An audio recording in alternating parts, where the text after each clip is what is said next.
Right, what's going on, guys? Welcome to the video. So it's that time of the week again. The channel's weekly award ceremony. Shit Weasel of the Week.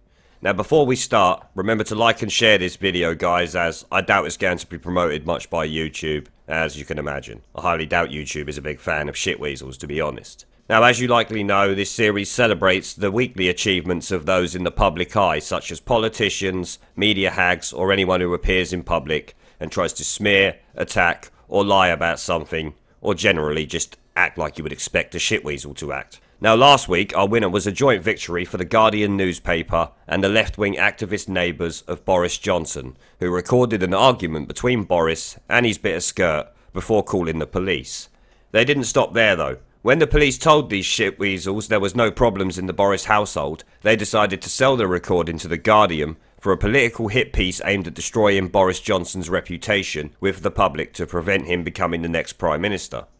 Well, I'm glad to report these Ramoning fuckpigs have crawled back under the rock they came from, never to be seen again in the public eye with any luck. So, let's get into the nominations for this week. Now, the first nomination for Shit Weasel of the Week is going to be Stormzy, the UK grime artist who came on stage with quotes from his spiritual guru David Lammy flashing up on big screens, stood there rapping about police oppression and violence to his middle-class white audience, the complete fucking chump. In my day, grime artists sold their CDs on London's market stalls and rocked pirate radio. They didn't sell out and start quoting commie shit on stage while thinking they're gangster. The Teletubbies are more gangster than this fucking muppet anyway, with his ridiculous stab-proof vest on. Now, he's also stood there shouting fuck Boris to virtue signal to his white lefty soy boy audience and fanboys. What an absolute tosspot. Now, our second nomination is going to be Fiona, the BBC spunk trumpet Bruce, the biased host of the BBC's Question Time show. Her nomination this week is for yet another Remainer-biased Question Time panel, featuring one token Brexiteer who is actually a Remainer but has been forced into supporting the Brexit to save her political career. Woman here in the red top. We had no idea what we were voting for in the last referendum.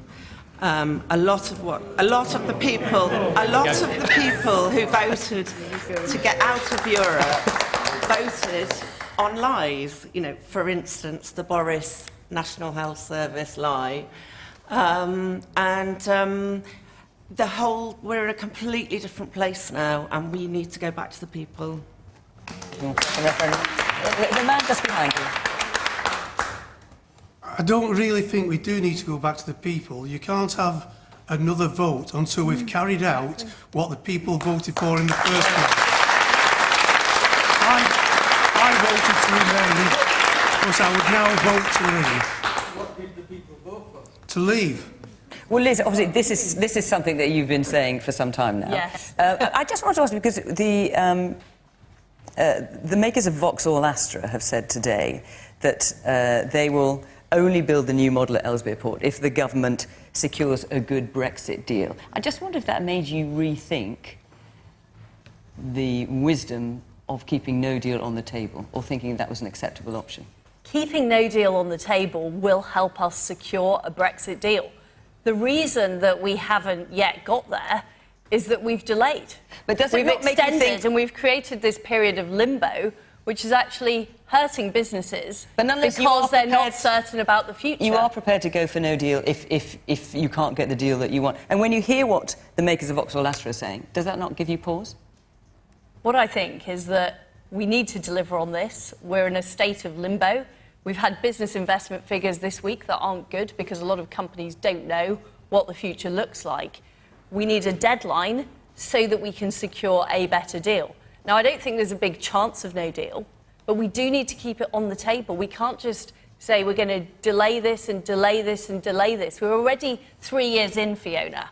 You know, people voted for this 3 years ago, and I think it's shameful that there are people in Parliament creating shenanigans, threatening to do things like vote against estimates on education spending, just to try and frustrate what people voted for 3 years ago.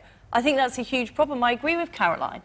Parliament, you know, should respect the will of the people. We need to get on and deliver this. Our third nomination, Ayesha Harazika, is also part of the BBC Question Time panel that earned Fiona her nomination.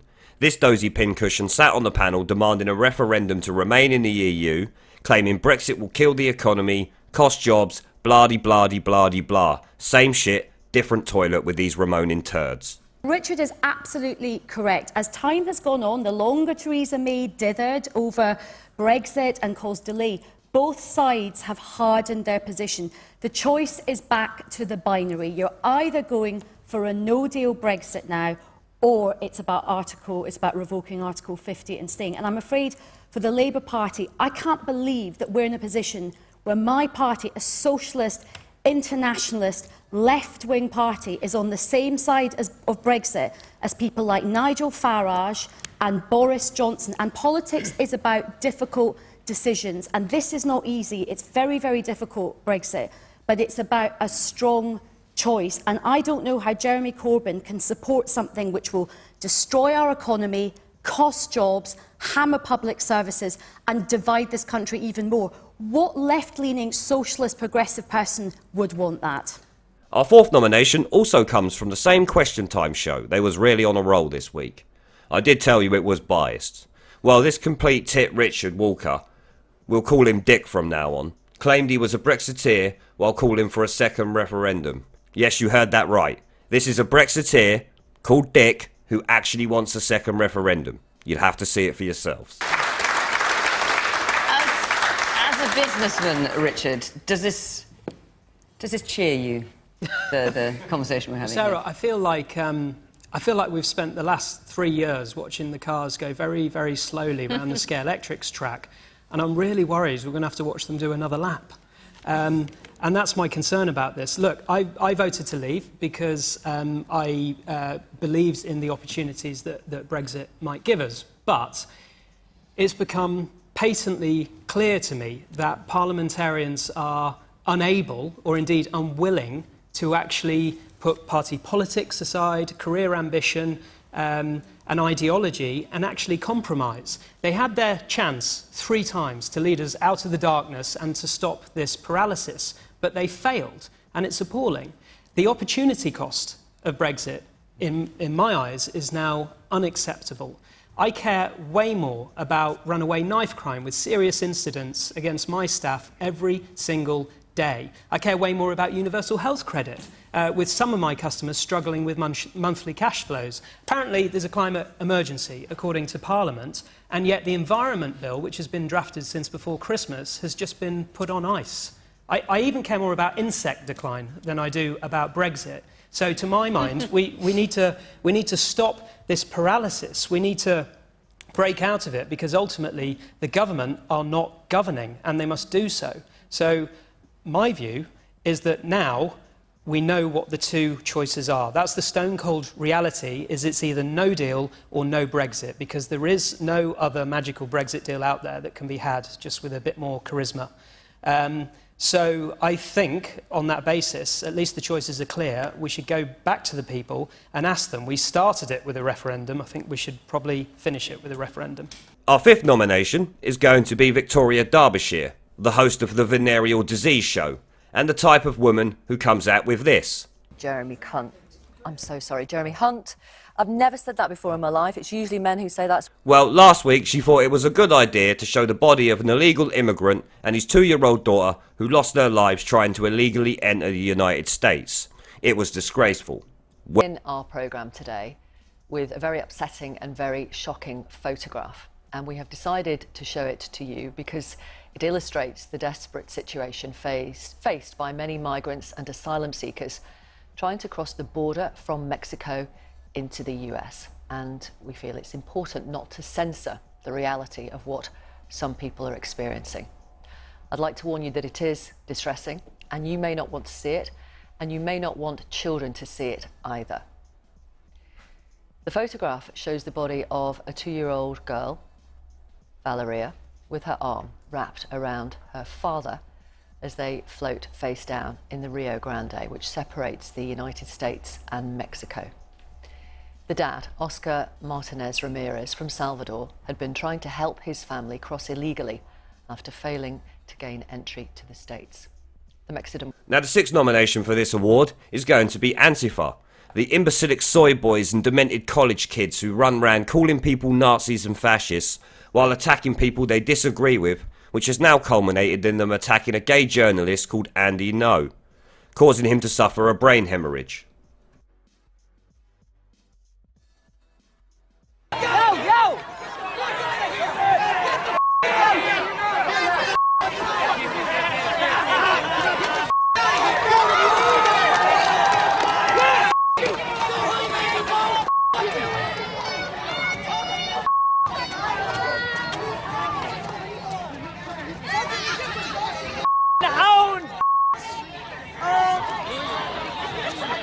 Our 7th nomination is going to be the ultimate shitweasel and stone cold loser, Sad Dick Cunt. Sorry, I mean Sadik the incompetent fuckpig Khan, who thought it was a good idea to claim violence against women is endemic in London on the same day 3 men had been stabbed to death, the virtue signalling piece of shit. The real point of this video is the incompetent fuckpig known as Sadik Khan. He thought it would be a good idea to tweet that violence against women in society is endemic, and devastating murders in the home like this one show the scale of the problems we face. My prayers are with this innocent child and with the mother here as so tragically lost. Excuse me, mate, you shouldn't be giving prayers. It's your job to take action and to deal with this. Your prayers are not good enough. No one wants your prayers. This baby doesn't want your prayers. It would rather have you had tackled knife crime and its mother had still been alive. Now, this idiot gives no mention on Twitter about the 3 men laying dead around London. No? You're paid to look after London? But is more interested in launching Climate Action Week than Crime Action Week, which is what's actually needed. It amazes me how this moron still has a job. Now, we do need to remember, talking about 3 men being killed is not the virtuous thing to do, is it? You won't get no virtue points for tweeting about them, will you, Sadiq Khan? Now, the London Mayor, as we all know, is more concerned with holding pointless festivals and bowing to woke Twitter followers than doing his actual fucking job. And our 8th and final nomination is Ian Blackford, the SNP leader in Westminster, who once again is back in contention for Shitweasel of the Week for his Brexit and Boris derangement syndrome that he could not resist shouting his stupid fat mouth off about Boris once more, causing him to be shut down yet again by the Speaker and then Theresa May. Maybe he is a viewer of this series and determined to win the prestigious title that comes with it. Mr. Speaker, do or die, come what may. Those are the words of the Prime Minister's likely successor. The truth behind the Brexit chaos in the Tory party is encompassed in those words. The Tory dream is to drag us out of the European Union, no matter what the cost. Prime Minister, before you exit office, will you pledge to never vote for a successor willing to impose a devastating no-deal Brexit on all of us? Well, I have to remind the right honourable gentleman yet again that he is due to ask me questions about my responsibilities as Prime Minister. And I would remind him yet again that as Prime Minister, I voted 3 times in this House to ensure that we could take the UK out of the European Union with a deal that was good for the whole of the United Kingdom, and he voted effectively for no deal. Ian Blackford! My goodness, it's no wonder she's leaving. That was no answer to a question. The Prime Minister is showing gross cowardice. On the one hand, the Tories are asking people to put their faith in the most incompetent Foreign Secretary in a century.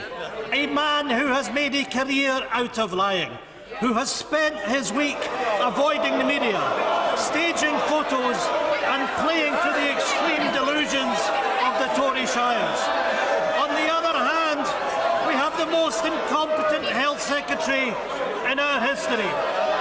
A man who writes books on privatising our NHS. Mr. Speaker, the Conservatives clearly don't like the truth.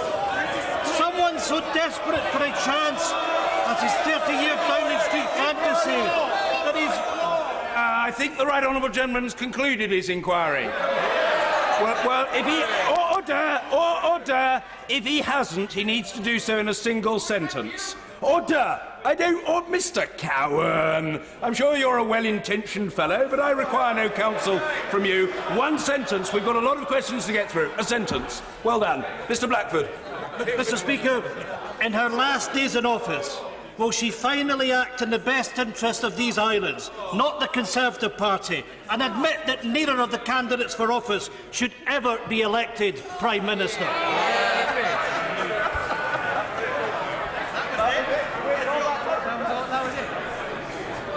Can I say to the right honourable gentleman, either of the candidates for this high office would do a darn sight better job than anybody sitting on any of those. So there we have our 8 nominations for this week. Number 1 was Stormzy, the commie-controlled dissenter puppet who thinks he's gangster. Fiona, the BBC spunk trumpet Bruce, for her biased Question Time panel. 3 was Ayesha, from the same Question Time panel, throwing out the usual Project Fear nonsense. 4 was Richard Walker, the tosspot who called himself a Brexiteer but wants a second referendum.